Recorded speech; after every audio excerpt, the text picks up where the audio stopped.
മൗനരാഗം. രചന, അവതരണം ഋതു. ഫോണിൽ ആരോടോ സംസാരിക്കുകയായിരുന്ന രാജശേഖരൻ ബുള്ളറ്റിൻ്റെ ശബ്ദം കേട്ട് തിരിഞ്ഞു നിന്നു.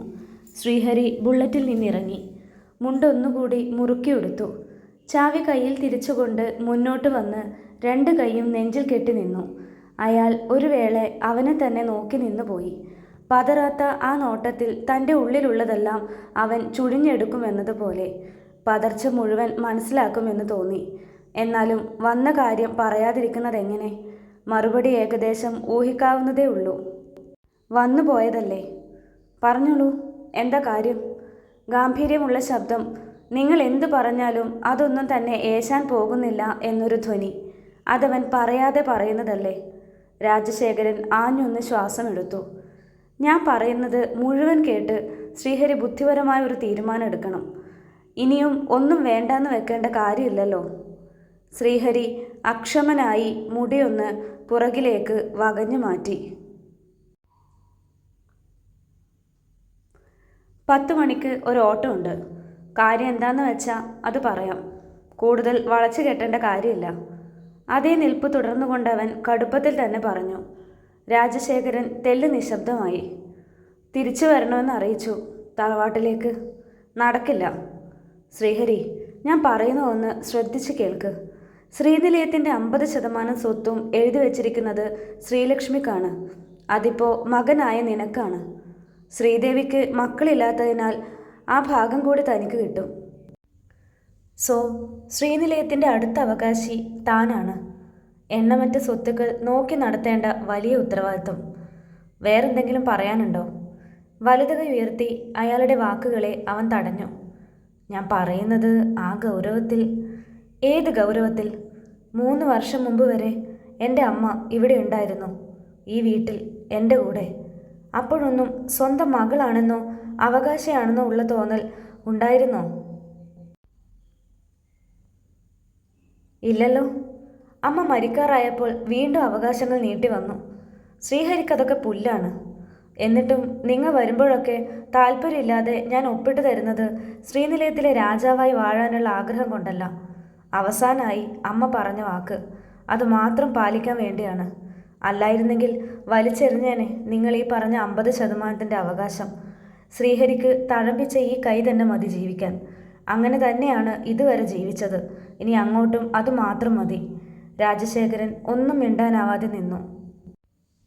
ഇനി ഒരു ബന്ധത്തിൻ്റെ കണക്കും പറഞ്ഞ് ഒരാളും ഈ പടി ചവിട്ടി വരണ്ട. എൻ്റെ അമ്മയ്ക്ക് നിഷേധിച്ചതൊന്നും ശ്രീഹരിക്ക് വേണ്ട. ശ്രീനിലയം പത്മനാഭനോട് ഇപ്പോൾ കേട്ട ഓരോ വാക്കും വള്ളി പുള്ളി തെറ്റാതെ പറഞ്ഞു കൊടുത്തേക്ക്. ചുവന്ന് കലങ്ങിയ കണ്ണോടെ മുന്നിൽ നിൽക്കുന്നയാളെ ദഹിപ്പിച്ച് നോക്കിക്കൊണ്ട് മുണ്ടും മാടിക്കുത്തി അകത്തേക്ക് നടക്കുമ്പോൾ അവന് ആരോടൊക്കെയോ അടക്കാനാവാത്ത ദേഷ്യം തോന്നി, പക തോന്നി. വേണ്ട, ഇതുവരെ ഇല്ലാത്തവരൊന്നും ഈ ജീവിതത്തിൽ ഇനി വേണ്ട. ആർക്കു വേണ്ടിയും മാറ്റിവെക്കാൻ സമയവുമില്ല. അവൻ മുന്നോട്ട് നോക്കി. ചുമരിലെ ഫോട്ടോ നിറഞ്ഞു ചിരിക്കുന്നുണ്ടോ? ചിലപ്പോഴൊക്കെ അങ്ങനെ തോന്നും. അവൻ കണ്ണുകൾ ഇറുക്കി അടച്ചു. കുസൃതിയോടെ ചിരിച്ചു നിൽക്കുന്ന ഒരുവളുടെ നിറഞ്ഞ മുഖം തെളിഞ്ഞു വന്നു. അവന് ലച്ചുവിനെ കാണാൻ തോന്നി. വേറെ ആരും വേണ്ട, വേറെ ഒന്നും വേണ്ട. ഇനി നീ മാത്രം മതി. മറ്റൊന്നിനും അവിടെ സ്ഥാനമില്ല. പെട്ടെന്നാണ് ഉയർന്ന ശബ്ദത്തോടെ മൊബൈൽ ബെല്ലടിച്ചത്. നെഞ്ചിൽ കൈ ചേർത്തുകൊണ്ട് ലച്ചു പുറകിലേക്ക് ആഞ്ഞുപോയി. വീഴാതിരിക്കാനായി ബസ് സ്റ്റോപ്പിലെ ഇളകി തുടങ്ങിയ സിമന്റ് ചുമരിൽ കൈ ചേർത്തു. അവളുടെ അടുത്ത് നിന്ന 2 സ്ത്രീകൾ അർജുൻ്റെ നോട്ടം കണ്ട് പുറത്തേക്ക് ഇറങ്ങി നടന്നു. പേടിച്ചു പോയോ? ഒറ്റക്കണ്ണിറക്കി ചിരിച്ചുകൊണ്ട് അവളെ നോക്കി. പരിഭ്രമത്തോടെ ചുറ്റും നോക്കുമ്പോൾ എല്ലാവരും ആ കാഴ്ച കണ്ടു നിൽക്കുന്നുണ്ട്. ആരെയാ മോള് നോക്കുന്നേ? അവൻ തൻ്റെ രോമാവൃതമായ നെഞ്ചിലേക്ക് വിരലോടിച്ചുകൊണ്ട് മുഖം ലച്ചുവിന് നേരെ അല്പം അടുപ്പിച്ച് ചോദിച്ചു. കൊച്ചാള് കൊള്ളാലോ വിമലേ. ആ മുഖത്തൊന്ന് തൊട്ടാലേ പഞ്ഞു മിഠായി പോലെ അലിഞ്ഞലിഞ്ഞു പോകും. ശ്രീലക്ഷ്മി അവജ്ഞയോടെ മുഖം തിരിച്ചു. എന്തൊക്കെയാണ് പറയുന്നത്? ആരൊക്കെയോ നോക്കി നിൽക്കുന്നുണ്ട്. എന്നിട്ടും ഒരാൾ പോലും ഈ വഷളത്തരം തടയുന്നില്ല. അവൾ നേരെ മുന്നിലെ ഒഴിഞ്ഞ ടിപ്പർ സ്റ്റാൻഡിലേക്ക് ഒരു വേള കണ്ണയച്ചു. എന്തൊക്കെയോ പിന്നെയും പറയുന്നുണ്ട്. പലരും നോക്കി നിൽക്കുന്നു. എന്നിട്ടും ഒരാൾ പോലും തടയുന്നില്ല. ശ്രീയേട്ടനെ കാണാൻ തോന്നുന്നു. മുഴുവൻ വ്യക്തമായില്ലെങ്കിലും അവർ പറഞ്ഞതൊക്കെ തന്നെയും ശ്രീയേട്ടനെയും പറ്റിയാണെന്ന് ഉറപ്പാണ്. ആരാണ് ഇയാൾ? അവൾ മനസ്സിലെ പേടി മറന്നുകൊണ്ട് അവനെ മുഖമുയർത്തി നോക്കി. ഓ, ഇങ്ങനെ നോക്കാതെടി കൊച്ചേ, എൻ്റെ നെഞ്ചങ്ങ് പറഞ്ഞു പോകുവേ. നീ ആ ശ്രീഹരിയെ വിട്ടിങ്ങ് പോന്നേക്കടി. അവൻ തരുന്നതിലും അധികം ഞാൻ തരും. ഡ്രസ്സ്, ഫോണ്, അങ്ങനെ എന്തും. ആവശ്യത്തിലധികം കാശും. പിന്നെ അവളെ നോക്കി ആകെ മൊത്തം മുഴിഞ്ഞുകൊണ്ട് അവൻ താടി ചൊറിഞ്ഞതും കണ്ണിൽ എന്തോ പോറിയതുപോലെ മുഖം ഒരു വശത്തേക്ക് ചെരിഞ്ഞു പോയി.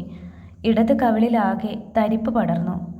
ആ കാഴ്ച കണ്ടു നിന്നവർ ആശ്ചര്യത്തോടെ വായ പൊത്തിപ്പിടിച്ചു. ചിലർ തലയിൽ കൈവച്ചു. എങ്കിലും നന്നായി പോയെന്ന് തന്നെ അവർക്കൊക്കെ തോന്നി. കണ്ണൊന്ന് ഇറുക്കി അടച്ച് തുറന്നുകൊണ്ട് അർജുൻ ലച്ചുവിനെ ഒന്ന് നോക്കി. കവിളിൽ വിരൽ ചേർത്ത് ഒന്നമർത്തി. വായ്ക്കകത്ത് ചോരയുടെ രുചി അറിഞ്ഞു. നാവിൽ പല്ല് തട്ടി പോറിയിട്ടുണ്ട്. കണ്ണൊക്കെ ചുവന്ന് വീങ്ങി. ശ്രീലക്ഷ്മിയുടെ ഉള്ളം കൈ അപ്പോഴും തരിക്കുന്നുണ്ടായിരുന്നു. ദേഷ്യം കൊണ്ടവളുടെ മുഖം വിറച്ച് ചുവന്ന് കയറി. സമയവും സാഹചര്യവും നോക്കിയില്ല. കേട്ടാൽ അരയ്ക്കുന്നത് വകവെച്ച് കൊടുക്കാനായതുമില്ല. അത്രയ്ക്ക് ഗതികെട്ടിട്ടില്ല. തനിക്ക് വലിയിടാൻ ഇവൻ ആര്? അവളിലെ പെണ്ണുണർന്നത് നിമിഷ നേരം കൊണ്ടായിരുന്നു. തന്നെയും ശ്രീയേട്ടനെയും അപമാനിക്കാൻ എന്തധികാരം? ലച്ചുവിന് കോപം അടങ്ങിയില്ല. അർജുൻ ഒരക്ഷരം പ്രതികരിക്കാതെ അവളെ തന്നെ നോക്കി നിന്നു. ജീവിതത്തിൽ ആദ്യമായി പല പെണ്ണിൻ്റെയും തലോടലറിഞ്ഞ കവിളിൽ ഒരുത്തിയുടെ കൈക്കരുത്തറിഞ്ഞു.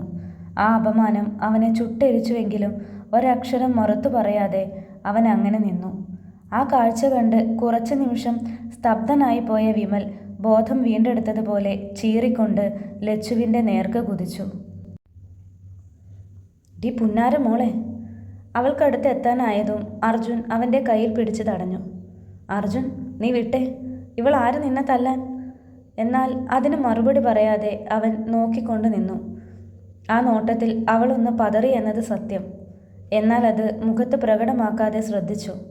അവൻ്റെ നോട്ടം അണുവിട മാറാതെ അവളിൽ തന്നെ തറച്ചു നിൽക്കുകയാണ്. അടുത്തത് എന്ത് നടക്കുമെന്നറിയാനുള്ള ആകാംക്ഷയിലായിരുന്നു ചുറ്റുമുള്ളവർ. എല്ലാവരെയും ഒന്ന് നോക്കി അവൻ മുണ്ടൊന്ന് മാടിക്കുത്തി ബസ് സ്റ്റാൻഡിന് പുറത്തേക്ക് നടന്നു. അത് കണ്ട വിമൽ ഒന്നമ്പരന്നെങ്കിലും ലച്ചുവിനെ നോക്കി പല്ല് കടിച്ച് അവന് പുറകെ വെച്ച് പിടിച്ചു. ആ ഒരു നിമിഷം കൊണ്ട് അതുവരെ സംഭരിച്ച ധൈര്യമെല്ലാം ചോർന്നൊലിക്കുന്നത് പോലെ അവൾ ബസ് സ്റ്റോപ്പിൽ പൊള്ളി അടർന്നു തുടങ്ങിയ സിമന്റ് ചുമരിൽ കൈകൾ അമർത്തി. നെഞ്ചിടിപ്പ് കുതിച്ചുയരുന്നുണ്ട്. നെറ്റിയാകെ വിയർപ്പ് പൊടിഞ്ഞു. മുന്നിൽ ഇരമ്പലോടെ ബസ് വന്നു നിന്നിട്ടും അതിൽ കയറാനാകാതെ ഇടറിത്തുടങ്ങിയ കാലടികളോടെ അവൾ അവിടെ തന്നെ നിന്നു. ചായക്കടയിലെ കസേരയിലേക്ക് ദീർഘനിശ്വാസത്തോടെ ചാരിയിരുന്ന രമേശൻ ഫോൺ കട്ട് ചെയ്ത് കീശയിലിട്ടു. ഇനി എന്തൊക്കെ നടക്കുമെന്ന് ഒരു ഊഹം അയാളിലുണ്ടായിരുന്നു.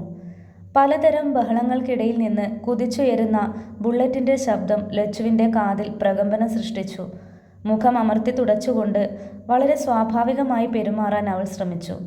തൻ്റെ മുന്നിലേക്ക് കുതിച്ചെത്തി നിന്ന ബുള്ളറ്റിനെയും അതിൽ നിന്നിറങ്ങുന്ന ശ്രീഹരിയെയും തലയുയർത്തി നോക്കാനാവാതെ അവൾ കുഴഞ്ഞു. ബസ് ഇനിയും വന്നില്ലേ ലച്ചു? സമയം കഴിഞ്ഞല്ലോ. പകപ്പോടെ ആ ശബ്ദത്തിന് നേരെ അവൾ മുഖമുയർത്തി. പ്രത്യേകിച്ച് ഭാവമാറ്റമൊന്നുമില്ലാതെ അവൻ എന്തെന്ന് പുരികമുയർത്തി. മുഖത്ത് നിറയുന്ന വെപ്രാളം പാടുപെട്ടു മറച്ച് ചിരിക്കാൻ ശ്രമിച്ചെങ്കിലും അതത്രയും വികൃതമായി പോയി. ഞാൻ ചോദിച്ചത് കേട്ടില്ലേ ലച്ചു? അവൾക്ക് മുന്നിൽ ശ്രീഹരി 2 കൈയും നെഞ്ചിൽ കെട്ടി നിന്നു. ചെറുതായി തല കറങ്ങിയതുപോലെ തോന്നി. അതാ കയറാഞ്ഞത്. വാ, ഹോസ്പിറ്റൽ പോകാം. അവളുടെ ഷോൾഡറിൽ നിന്ന് ബാഗ് ഊരി വാങ്ങി കൈപിടിച്ചു കൊണ്ടവൻ മുന്നോട്ട് നടന്നു കഴിഞ്ഞിരുന്നു. അയ്യോ വേണ്ട, എനിക്കിപ്പോൾ കുഴപ്പമൊന്നുമില്ല. അടുത്ത ബസ്സിന് ഞാൻ കോളേജിൽ പോയിക്കൊള്ളാം. ലച്ചു അവനെ പിടിച്ചു നിർത്താൻ ശ്രമിച്ചു. അതൊന്നും കേട്ടതായി പോലും ഭാവിക്കാതെ ശ്രീഹരി ബുള്ളറ്റ് സ്റ്റാർട്ട് ചെയ്തു. എന്ത് ചെയ്യുമെന്നറിയാതെ ഷോളും ചുരുട്ടിപ്പിടിച്ചുകൊണ്ട് ലച്ചു അവനരികിൽ നിന്നു. നടന്നതൊക്കെ പറയണോ? അതൊക്കെ അറിഞ്ഞാൽ വഴക്കിന് പോകും, ഉറപ്പാണ്. ഇനി വേറെ ആരെങ്കിലും പറഞ്ഞറിയുമോ? എന്ത് ചെയ്യണമെന്നറിയാതെ അവൾ കുഴഞ്ഞു. നിന്ന് ഡാൻസ് കളിക്കാതെ കയറ് പെണ്ണേ. ശബ്ദം ഒന്നുയർന്നതും പിന്നൊന്നും ആലോചിക്കാൻ നിൽക്കാതെ ലച്ചു പുറകിൽ കയറിയിരുന്നു. വണ്ടി ശബ്ദത്തോടെ മുന്നോട്ട് പാഞ്ഞു. അലോസരപ്പെടുത്തുന്ന നിശബ്ദത അവർക്കിടയിൽ നിറഞ്ഞു. ഷോൾഡറിൽ അമർന്ന ഉള്ളം കൈയുടെ വിറയൽ ശ്രീഹരി അറിയുന്നുണ്ടായിരുന്നു. എങ്കിലും ഒന്നും ചോദിക്കാൻ നിന്നില്ല. ശ്രീലക്ഷ്മി ആണെങ്കിൽ മറ്റേതോ ഒരു ലോകത്തെന്ന പോലെയാണ് ഇരിപ്പ്. കുറച്ചു കഴിഞ്ഞ് ഇരമ്പലോടെ ബുള്ളറ്റ് റോഡിന് വശത്തായി നിന്നെങ്കിലും അവൾ അത് അറിഞ്ഞതുകൂടിയില്ല. ശ്രീഹരി ദീർഘമായി ഒന്ന് നിശ്വസിച്ചു. ലച്ചു, ഇറങ്ങ്. അവൾ അത് കേട്ടില്ല. അവൻ പുറകിലേക്ക് നോക്കിക്കൊണ്ട് ഷോൾഡറിലായി ചേർത്ത കൈ അടർത്തു മാറ്റി. ഞെട്ടിക്കൊണ്ടവൾ ചുറ്റും നോക്കി. കോളേജ് ഗേറ്റിനടുത്താണ് നിൽക്കുന്നത് എന്നറിഞ്ഞ് വെപ്രാളത്തോടെ ബുള്ളറ്റിൽ നിന്നിറങ്ങി. തന്നെ തുറിച്ചു നോക്കുന്നവനെ അറിയുന്നുണ്ടെങ്കിലും മുഖമുയർത്താതെ ആ നിൽപ്പ് തുടർന്നു. ശ്രീഹരിക്ക് ദേഷ്യം വന്നു തുടങ്ങിയിരുന്നു. നിനക്ക് എന്തെങ്കിലും എന്നോട് പറയാനുണ്ടോ? അതുവരെ ഇല്ലാത്ത ഗൗരവത്തിൽ ഒരു ചോദ്യമുയർന്നു. മുഖമുയർത്തിയപ്പോൾ ചുവന്നു വരുന്ന കണ്ണുകൾ കണ്ടവൾ പതറിപ്പോയി.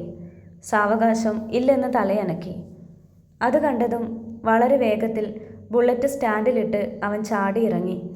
ഞെട്ടിക്കൊണ്ട് ശ്രീലക്ഷ്മി ഒരടി പിറകിലോട്ട് മാറി. പരസ്പര വിശ്വാസം എന്നാൽ എന്താണെന്ന് അറിയോ ശ്രീലക്ഷ്മിക്ക്? നെഞ്ചിലായി കൈ രണ്ടും കെട്ടിക്കൊണ്ട് ഗൗരവം തെല്ലുപോലും കുറയാതെ അവൻ ചോദിച്ചു.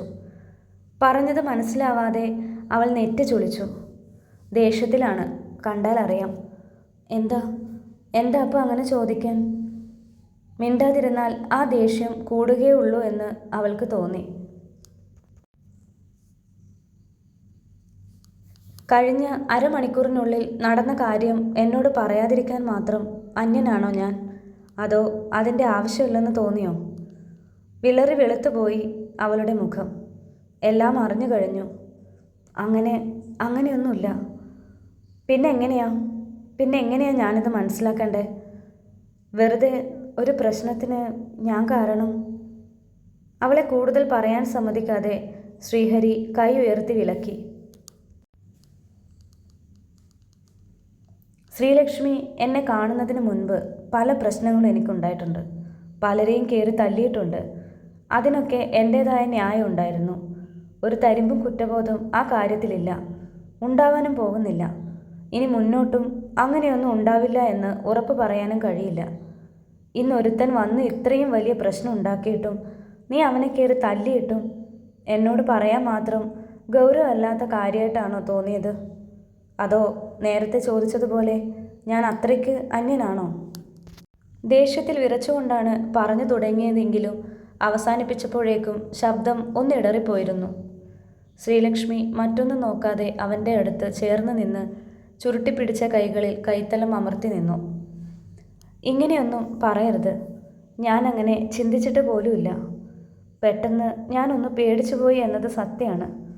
പക്ഷേ ഒന്നും മറച്ചു വെക്കണമെന്ന് വിചാരിച്ചിട്ടില്ല.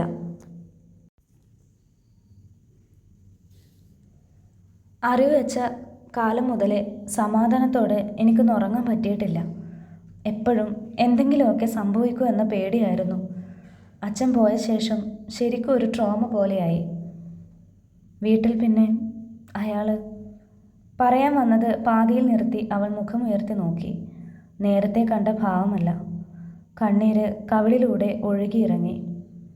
ഞാനൊന്ന് പേടിക്കാതെ ഉറങ്ങിയത് നമ്മുടെ വീട്ടിൽ വന്നേ പിന്നെയാ. മറ്റൊന്നും വേണ്ട. സമാധാനത്തിൽ ഒന്നുറങ്ങാൻ പറ്റിയാൽ മതി. ഇപ്പോൾ നടന്നതൊക്കെ അറിഞ്ഞാൽ ശ്രീയേട്ടൻ വെറുതെ ഇരിക്കില്ലെന്ന് എനിക്കറിയാലോ. അതാ പെട്ടെന്ന് പറയാതിരുന്നേ.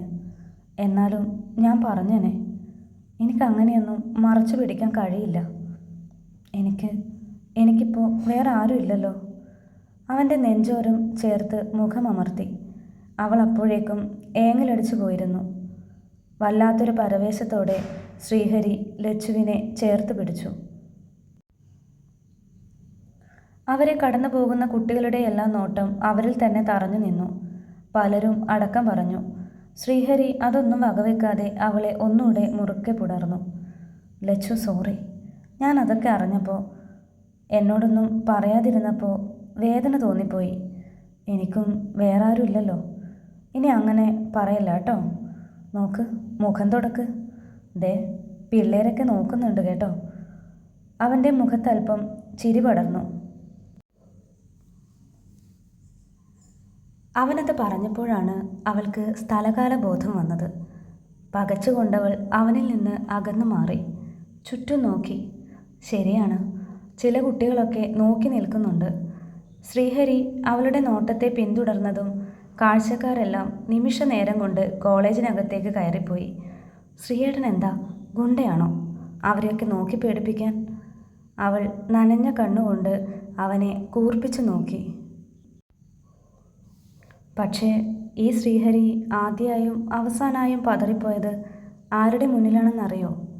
കുറുമ്പോടെ ചോദിച്ചപ്പോൾ നനഞ്ഞ കവിൾത്തടം ഒന്ന് ചുവന്നു. നേരിയ പുഞ്ചിരി എത്രയൊക്കെ അടക്കി പിടിക്കാൻ ശ്രമിച്ചിട്ടും ചുണ്ടിൽ വിരിഞ്ഞു. അത് കണ്ടവൻ്റെ മനസ്സും കുളിർന്നു. ഇനി എന്തൊക്കെ സംഭവിച്ചാലും ഇഴപിരിയാതെ കൂടെ ഉണ്ടാകുമെന്ന വാഗ്ദാനം അവരുടെ നോട്ടങ്ങളിൽ തിളങ്ങി. അതിഭീകരമായൊരു ജീവിതം മുന്നിൽ നോക്കി നിൽപ്പുണ്ടെന്നറിയാതെ അവരുടെ പ്രണയം കൂടുതൽ തളിർത്തു.